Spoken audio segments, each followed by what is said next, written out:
Example 2, determine the exact value of sine theta, cos theta, and tan theta for the angle whose terminal arm passes through the point -3 and -4. This is the same as the previous example. I've just picked slightly different points. In fact, I just made these negative.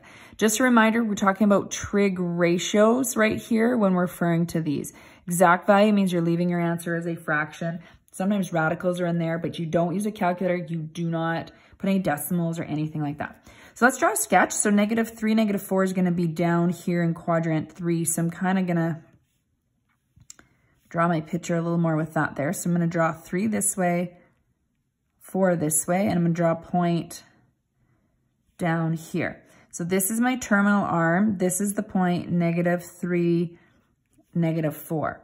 So I want to draw a reference triangle. To draw my reference triangle, I need to draw it to the nearest x-axis. So I go up and I draw a square root symbol there.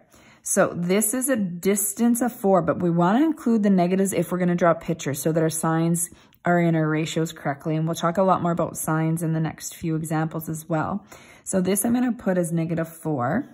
This then to the left would be a distance of -3. I still need to find my hypotenuse. I'm still going to use c squared equals a squared plus b squared. Now, when I'm showing my work, it's important to remember that when you're squaring negative numbers, that you put these brackets around there so that you're squaring the negative and it becomes positive.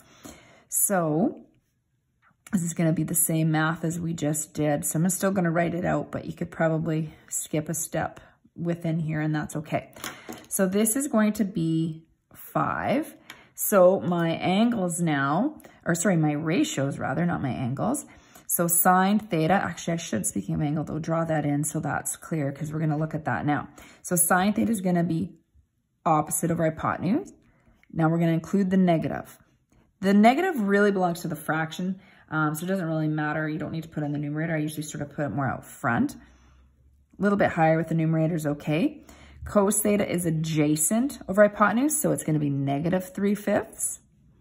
And then tan theta is equal to opposite over adjacent, so you're going to have -4 over -3. And it's important to simplify that. 2 negatives make a positive. So here are your 3 ratios. Now, I want to point out that I purposely used the same distance of 3 this way and 4 this way as I did in the previous example. So this reference angle right here would still be 53.13 degrees. And when we talk about reference angles in the calculator, you would still find it the same way, but you would ignore the negative sign when you put it in. So with 10, you would get it right away, but you would ignore this negative sign when you put that in. I'll refer more to that a little bit later on when we do solving, but that's sort of important. So we'll just maybe mention the reference angle would still be sine -1 4/5. So your reference angle is still that 53.13 degrees, okay? So you don't put the negative sign in your calculator to find reference angles. So no negative sign in calculator to find reference angles.